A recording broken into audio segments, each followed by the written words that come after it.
who was your third leading scorer? We talked about this early in the season about like who we thought it would be, and everyone had a different choice, whether it's Malik Monk or Kevin Huerter or Harrison Barnes. The third leading scorer from the Kings? Yeah, who's going to be the Sacramento Kings' third leading scorer in the series? I'm going to be consistent since I said Malik is going to kill the Warriors. I'm going to say Malik Monk. It could be Kevin Huerter. I was going to go Kevin Huerter. Yeah. Okay. What you think? Do you have an opinion? Yeah, I'm probably going to go Harrison Barnes. Ah. Like, okay, like how much? No, I think they'll all average. They'll all average. They're around. I don't like the way you said that for the record. I'm saying I only say that because of Harrison. I think Harrison will have to score a lot. I think he'd have to be like around 18 points a game. You think everyone gets 18? You get 18 and you get 18. I'm going to score 18. I don't know. There you go. Like, what is this? That'd be awesome. Final score is going to be like 200 to 205. It's not inconceivable. It's not inconceivable. All they need is one more overtime. No?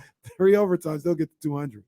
I don't say that. No, I would love that for Harrison because they talk so bad about Harrison in the Bay Area. They talk so bad about him. And if he were able to knock them out of the playoffs and get that, I would love that for Harrison Barnes. But there was a moment of that today. Like he was asked about what happened. What that basically the team that left you behind.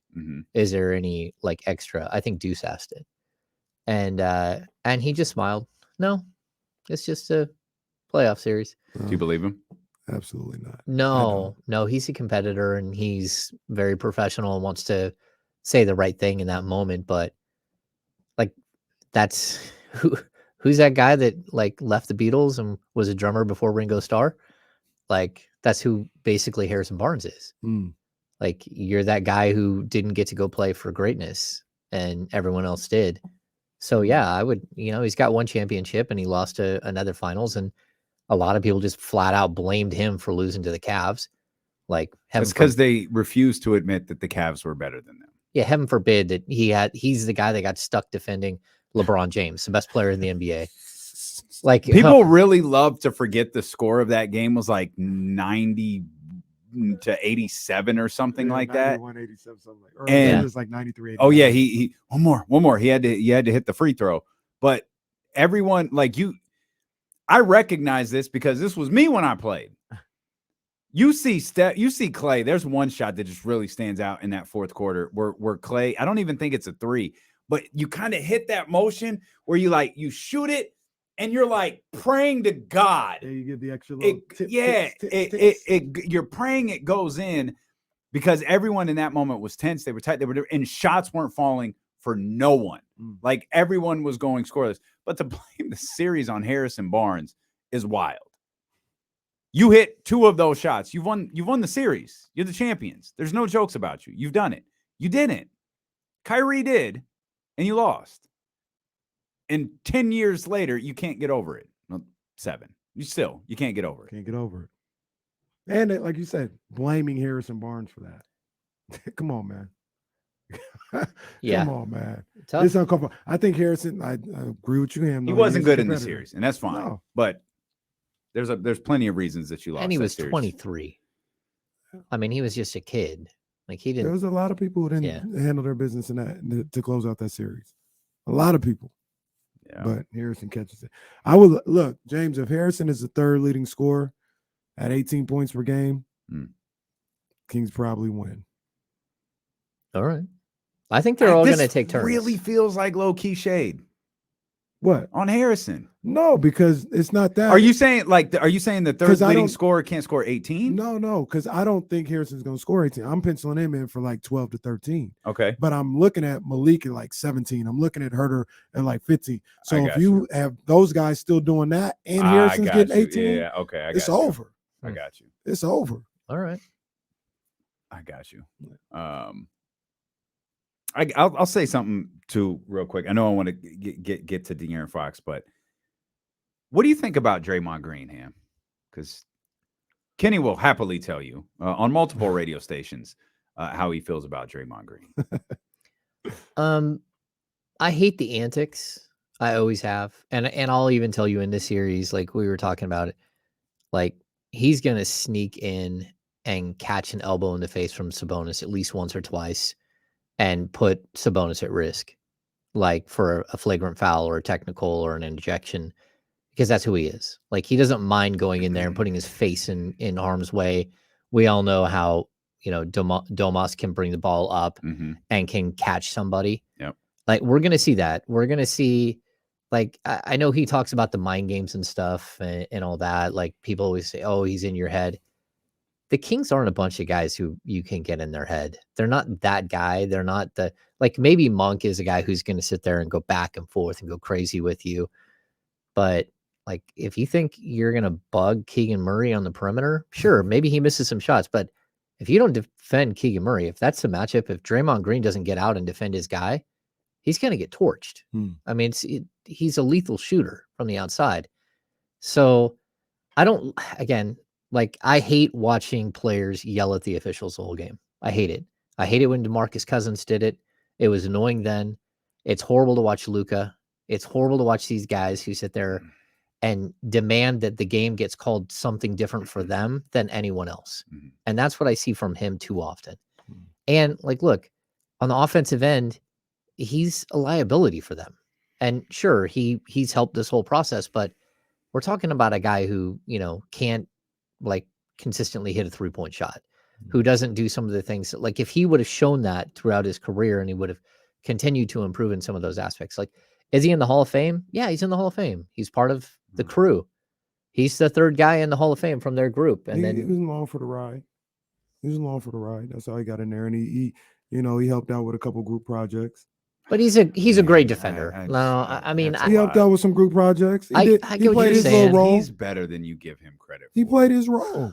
Well, he did play his role, but his role fit perfectly with this team. Like, always, we break it down all the time. Yeah. You replace him with somebody else. No, I heard you. I heard you they're this still morning. getting the A on the project. I don't know that that's true. Yeah, Al Horford.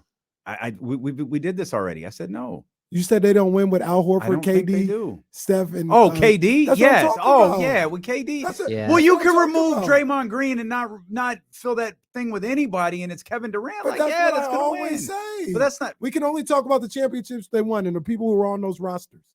Last They year, went in 2005 without him. 2015? No, 2005, Kenny. Do they win in 2005 without him? Yes, 2015. Probably not. The Okay. Probably not. But I didn't think they were going to win anyway until Kyrie's kneecap went a different way, and Kevin Love. Well, don't bring that up. Warriors fans don't like bringing that up. They'll tell you everything that went wrong in 2016, for sure. But don't bring up the fact that you played LeBron and LeBron only in 2015. For sure. You know that. Yeah. I think Draymond does a lot. I think Draymond can still be impactful in a game, especially on the defensive end. I think Draymond, whether we like it or not, and whether this version of the Warriors will be fully engaged with them, I still think he's very vocal on the defensive end and can help them in that regard, especially against this team that's going to be moving around a lot. If Draymond is just a traffic cop while guarding someone, that could serve as a benefit for him. And here's the deal. This is what I talked about in the week, and I've been talking about he can't be a traffic cop. He can't. Ain't no Tony Allen out there. Well, ain't no okay. PJ Tucker out there. You a traffic cop, and you leave Keegan Murray. But I don't there? mean but I don't mean being like a free safety. I don't mean be like roaming where we regularly see him like just kind of moving from spot to spot. I don't mean like that. I mean when he's on the side of a floor, I think he's going to be calling out everything that's happening. He's going to be telling guys where to go. Now that could wind up biting him in the ass if someone gets past him, because again, this is an offense that doesn't stop. But it's something that I think he does very well. So even if his skills, even if his physical skills are diminished, I don't think his mental skills are. No, I think the bigger question is, and I think this is a completely fair question, is whether the team still responds to that stuff, which is why I've asked everyone who's covered this team, do they still listen to that dude? Do they still pay attention to him? Like when who was it? Herb Jones, who laughed at him? Who's like, you're getting thrown out? It was Herb Jones? Yeah, it was Herb. When Steph Curry was like, all right, this dude's doing his thing again. And Draymond's doing his thing. And Herb Jones said, you're getting subbed out. Hey! He goes and he starts yelling at Steve Kerr. Like, at what point is nobody listening to him anymore?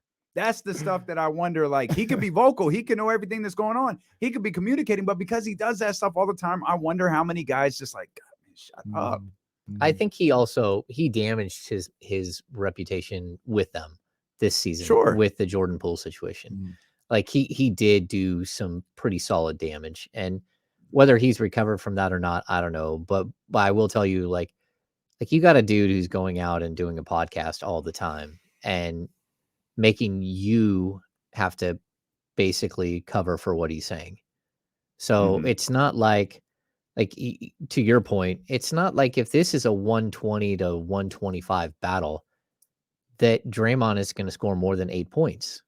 He's not. So who is going to come up with the other 112 points? So he does a lot of the lip service, and then his teammates are the ones that have to come up and pay for what he's saying.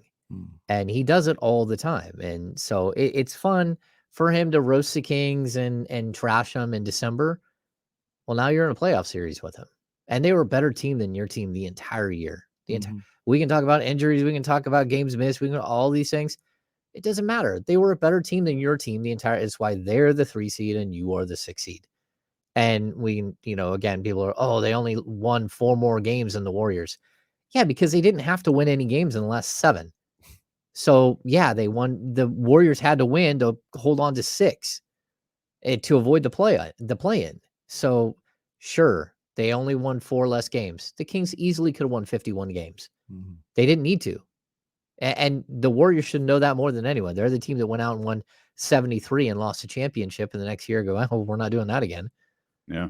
Yeah. I mean, we're going to rest guys. We're going to do what we have to do to make sure that we're ready for the playoffs. We're not going to keep winning.